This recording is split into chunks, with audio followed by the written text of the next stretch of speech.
This is QTV News coming to you live from our studios on Kairaba Avenue. I am Ibrahim Abalde. Thanks for joining us. Here are the main news headlines. Following funeral service ceremony celebrating her life, Queen Elizabeth II was laid to rest today.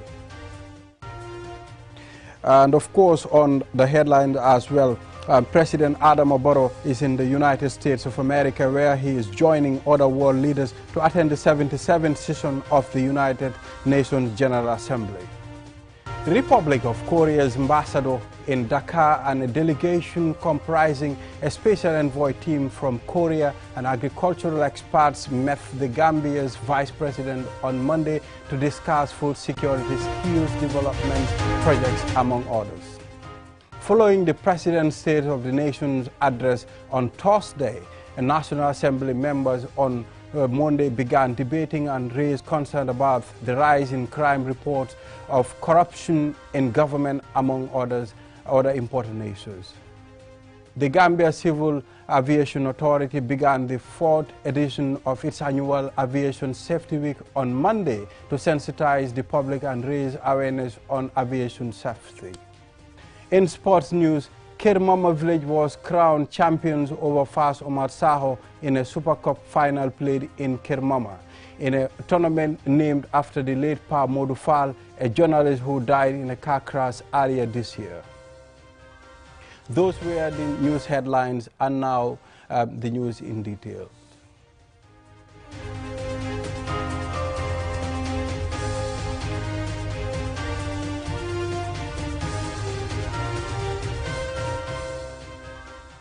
Welcome back and thanks for joining us. Following her death last week, age 96, Queen Elizabeth II was laid to rest today. The funeral service was ahead of the burial took in aspect of her life and was attended by many world leaders. We will have a report looking back on her life and legacy in tomorrow's news edition.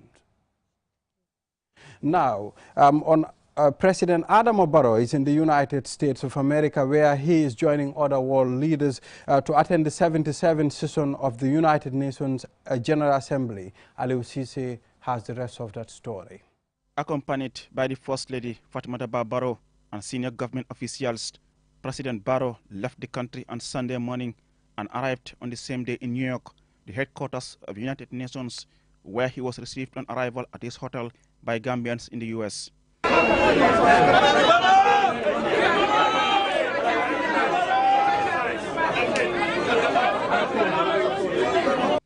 President Barrow, together with other leaders, are expected to address the United Nations General Assembly, which serves as the main deliberative, policy-making and representative organ of the world body.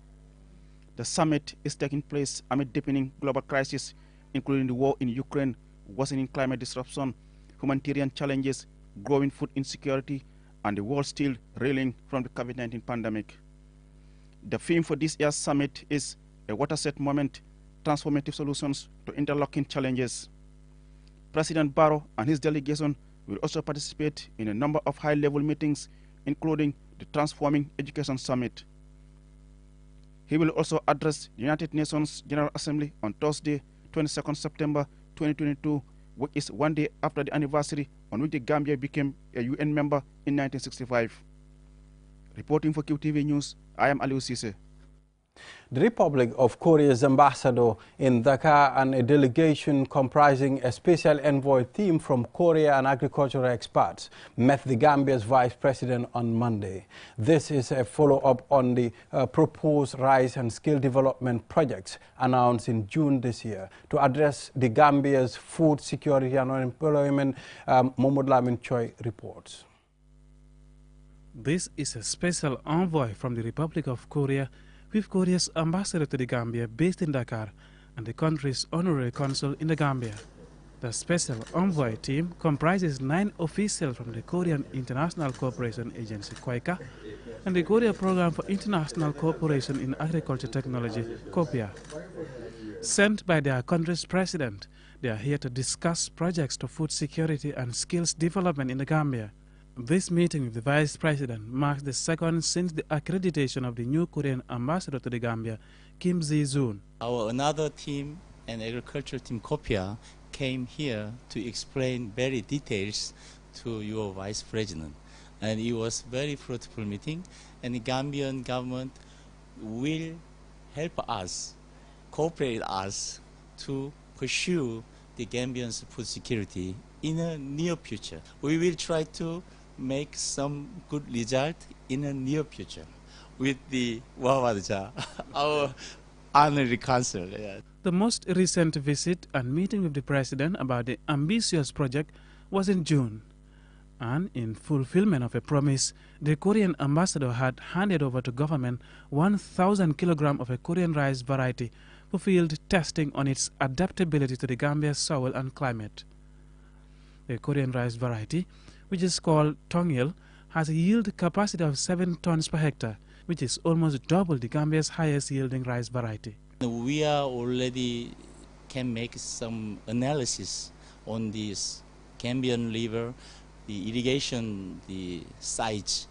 Probably KOICA will advance this analysis and then make some field study. And probably next year or in the middle of next year, some project of irrigation will be realized. And then another one is a skill center. We are pushing the UNDP to cooperate with the Muhammad Jah to get some result of the skill center project. And then probably we will see in this project next year a specific progress. The Republic of Korea's honorary consul in the Gambia, Mohamed Jah, thanks President Barrow and his government for the opportunity to facilitate the rice and skills development projects. Honorary Consul Jah hails the meeting as an opportunity to strengthen bilateral cooperation between the Gambia and the Republic of Korea. As we promised the Gambian people, the seeds have been planted on 50 hectares, and we will be expecting to harvest maybe in end of October or November. And then from there, then we are looking at expanding all over the country. Currently, the government of the Gambia is looking at the land tenure, which is very important, because if we want to have food security, we have to have the land to be able to grow the rice. And the Gambia government have put this on top of their priority. And I am sure that very soon we would be avail the land needed to be able to, achieve this food security for Gambia. We are not only looking at just achieving food security for Gambia, but one of the objectives in the long term is to be able to export as well. 3 months since the presentation of 1,000 kilograms of the Korean rice variety to the Gambia government, Korea's honorary consul reports the progress registered so far, revealing that the pilot phase of the project is currently ongoing with possibility to expand to regional and national levels. We had a meeting with NARI and the farmers and the Korean experts, scientists, and we have dispatched 1,000 kilograms of seeds to different farmers in different areas of the country, and they're already being cultivated. And the Q group provided all the funds needed to prepare the land, also fertilizer and everything, to make sure that these seeds are cultivated and the right yield is achieved. That's what we are looking for. Despite its increasing cost, rice remains a staple food for most households in the Gambia. The country's rice imports reached over $2 billion in 2019. This economic diplomacy between the Republic of Korea and the Gambia is fundamental for addressing the Gambia's food security needs and unemployment challenges. Mohamed Lamin Choi, QTV News. Agriculture, the backbone of every country. Now, following the President's State of the Nation address on Thursday, National Assembly members raised concern about the rise in crime and the increasing public concern over reports of corruption in government, among other important issues. They debated the President's address on Monday. Ansumana Eso Nyasi tells us more. Monday's debate was preceded by the correction and approval of record of votes and proceedings of the National Assembly of Monday 12 and Thursday 15 September 2022. Parliament, through the Speaker, minority and majority leaders also paid tribute to Her Majesty, the late Queen Elizabeth II, describing the late monarch as an exemplary figure and great citizen of the world who served humanity well throughout her life. Opening the debate on the President's State of the Nation address was the member for Kombo South, Honorable Keba K. Barrow, and the member for Jokado, Honorable Salifu Jao. Their interventions were mainly on corruption and the rise in crime in the country, as well as the unprecedented rise in the price of basic food commodities. If there is a rumor that there is corruption in that sector, we need to talk about it. GPTC is a government agency, we need to talk about it. And then the airport fee, the $20 that is being collected by passengers. Honorable Speaker, the final thing, I think the Minister of Youth and Sports should resign. But all what he delivered on here was not written by His Excellency the President, but it was written by various ministries and agencies, and then it was compiled and given to him for him to come and address us. So I think it's going to be better for those ministers to be here when we are deliberating on this very important debate. The NAMS also expressed concern over what they call government's lack of a comprehensive COVID-19 recovery strategy. This, they say, should have been captured in the President's address. Members for Kiang West, Lower Salum and Fonyi Councillor Lamin Sise, Seni Jawara and Almame Jiba, respectively, expressed concern over the timing of the President's State of the Nation address, which they say should have been done in the first quarter of the year as stipulated by the standing orders. And they urged Parliament to engage the Presidency to ensure the address is always done on time. This, they argue, will allow proper scrutiny and effective oversight on government's development programs. The day that the President was delivering his speech to address the Parliament, if you walk out of this Parliament 1.2 kilometers to the major health center in this country, there was no water. These are facts. The premature kids died at the health center in those very days. There was no water. We must say the truth. We are 58 in number. How many police are sitting down there watching us? And we are paid. And we will not take the responsibility. We will say that whether you do it or not, people must say it. When you go to the hospital, as you pass, you see good structures labeled. You'll be amazed. But I believe go to that particular hospital, you will even start crying because the welfare of those people and those people visiting that particular health facility. NAMS are expected to rigorously scrutinize the President's statement. In attendance is the Vice President and are several other cabinet ministers to answer questions or clarify on concerns raised by parliamentarians relating to their respective ministries. Other issues discussed included health, agriculture and education. Answane Sonyasi for KTV News. Interesting debate there. Now we'll go for a commercial break. When we return, we have more local news stories. Do stay tuned.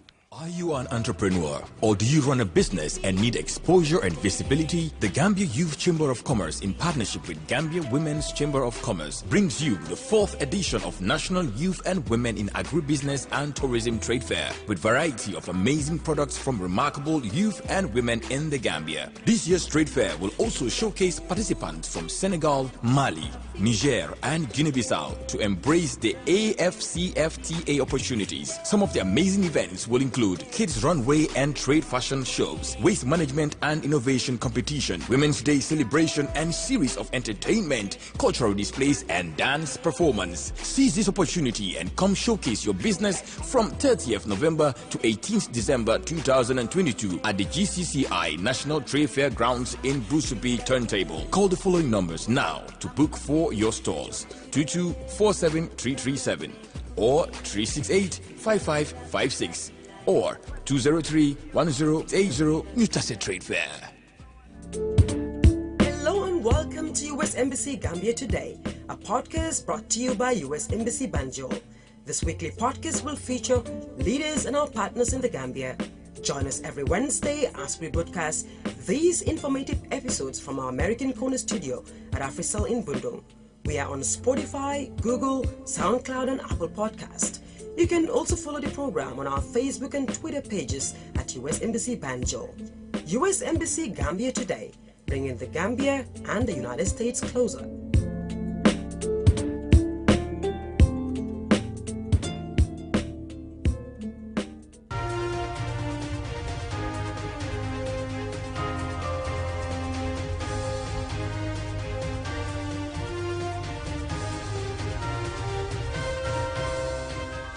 Welcome back.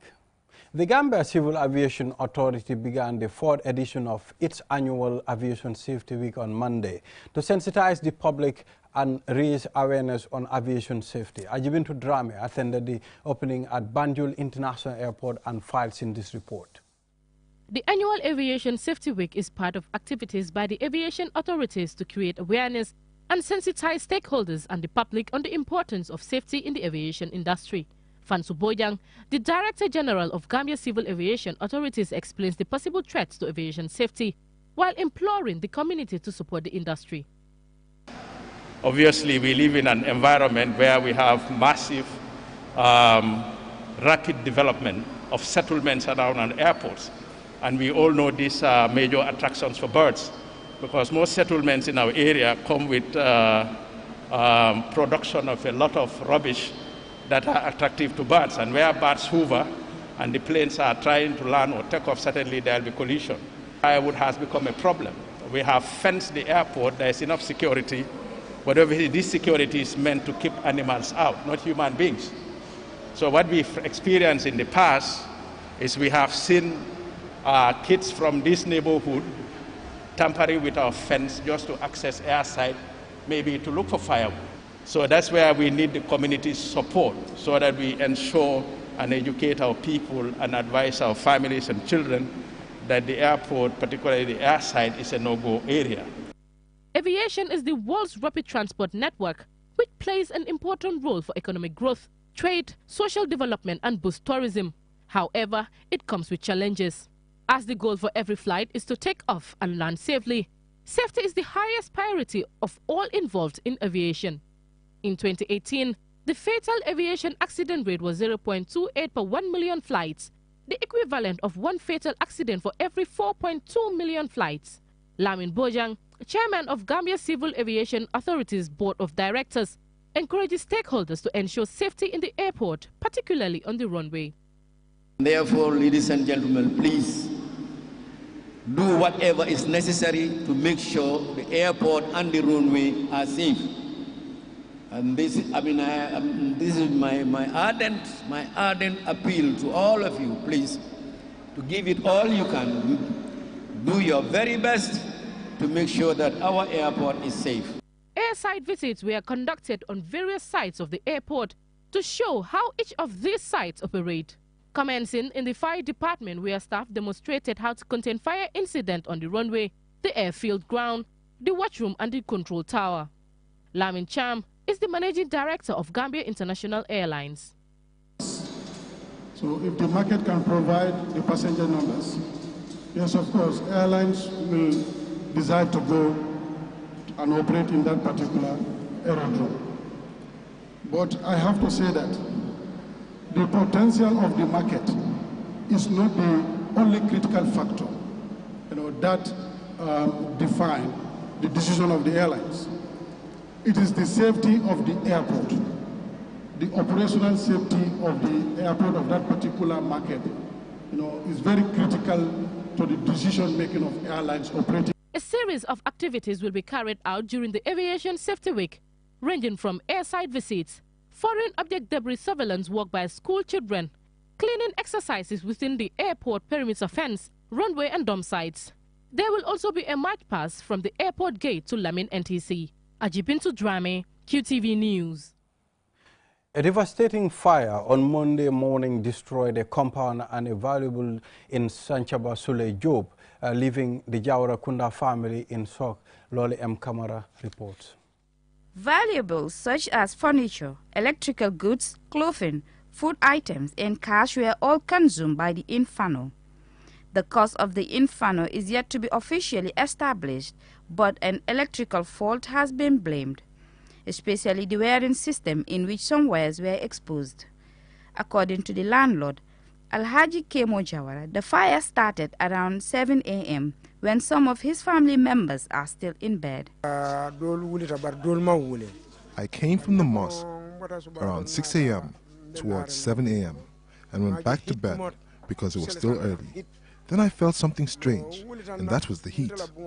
I got up to check where it was coming from, and I saw smoke from my first wife's room, at which point I shouted that there was a fire.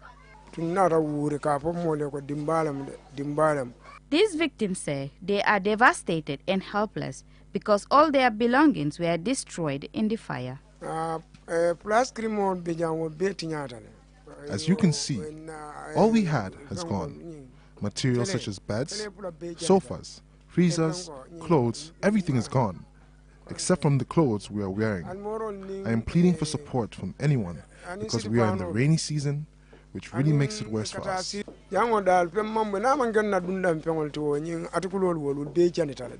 Kadi Jallo, the landlord's first wife, said the incident came as a surprise to them because she hardly uses mosquito coil or incense churai, as that can sometimes cause a fire. I was sitting outside with the children when we saw the smoke from my house.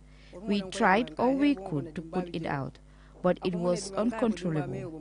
I have lost everything. I don't even have a bed to sleep on. Mr. Jawara, the landlord, thanked the neighbors for their quick response in helping to put out the fire. The family is calling on the public for support. For QTV News, Lolly M. Kamara. From that story there by Lolly M. Kamara, we'll shift our attention now to some sports news.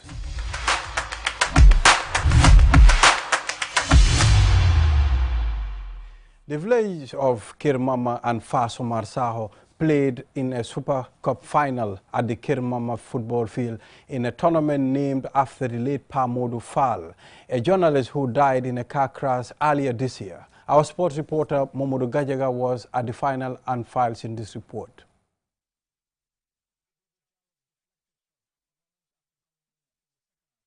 The Pa Modou Fall Memorial Tournament Super Cup final in favor of Kirmama as they beat Fas Omar Saho 1-0 to become champions. Kirmama created several golden opportunities to score in the first half, but were very wasteful with their finishing. Fas Omar Saho had plenty ball possession, which they failed to convert into goals. This was the reaction of the two coaches. Firstly, from Madike Jallo, the Kirmama coach. Yeah, I feel happy, and then thanks for all the good work that we have done. I think that is what we are seeing now, that's what we are reaping. Of course, it was not easy during the course of the game, as you all see, but then as we are more experienced than them, because I told them even before the game, as a team maybe they are stronger, but experience-wise we have the edge, and then I think that's what happened at the end of the day. So we were able to snatch the win at the lately. Taib Job, coach of the German boys from Fas Omar Saho, says it was disappointing to lose the final. Santa Yala rek bu baax ne yaga na football so first na game ëpp doole bi sax waaye no ñu fa démé la football mom da nga out so opponent di out so ñaaké rek Santa Yala nga wara def. My team have played in more competitive and higher competitions than this. We were all looking forward to winning. Unfortunately, we lost. I will prepare my team better for the tournament proper. The late Pa Modou Fall's family were in attendance, including Mariama Jallo, his wife, and Mohamed Fall, his son, who took the kickoff, and other members of the family. Ali Jawara, Pa Modou Fall's brother, says the family are grateful to the village of Kirmama and Babukar Jallo, a Gambian referee in the United States of America, who staged the competition in memory of Pa Modou Fall. So we came here to represent the whole family of Maje Samba, as Pa Modou is part of our family and the tournament is named after him. So we are very impressed and happy, and we are very grateful with the people of Kirmama. Really, they have shown us the level of love that they have for Pa Modou, and as a family we have all right to join them to make sure that it has happened. Alhamdulillah, the game has gone in peace. It has been played well. Both teams have shown discipline, and we are very, very grateful, and we are encouraging all of them to continue discipline till the end of the tournament. The villagers described the late Pa Modou Fall as someone who dedicated his time to the service of his nation by promoting football through his reports of football in their community since the early to the mid-2000s. Mumudu Gajaga, QTV News. A tournament played in memory of the late journalist Pa Modou Fall. May his soul continue to rest in peace. Now, before we end this bulletin, here is a recap of the news headline. Following funeral service ceremony celebrating her life, Queen Elizabeth II was laid to rest today. President Adama Barrow is in the United States of America, where he is joining other world leaders to attend the 77th session of the United Nations General Assembly. The Republic of Korea's ambassador in Dhaka and a delegation comprising a special envoy team from Korea and agricultural experts met the Gambia's vice president on Monday to discuss food security, skills development projects, among others. Following the President's State of the Nation address on Thursday, National Assembly members on Monday began debating and raised concerns about the rise in crime reports of corruption in government, among others important issues. The Gambia Civil Aviation Authority began the fourth edition of its annual Aviation Safety Week on Monday to sensitize the public and raise awareness on aviation safety. In sports news, the Kirmama village was crowned champions over Fas Omar Saho in a Super Cup final played in Kirmama in a tournament named after the late Pa Modu Fall, a journalist who died in a car crash earlier this year. That's all we have for you in this edition. Join us at 10 o'clock. Bye.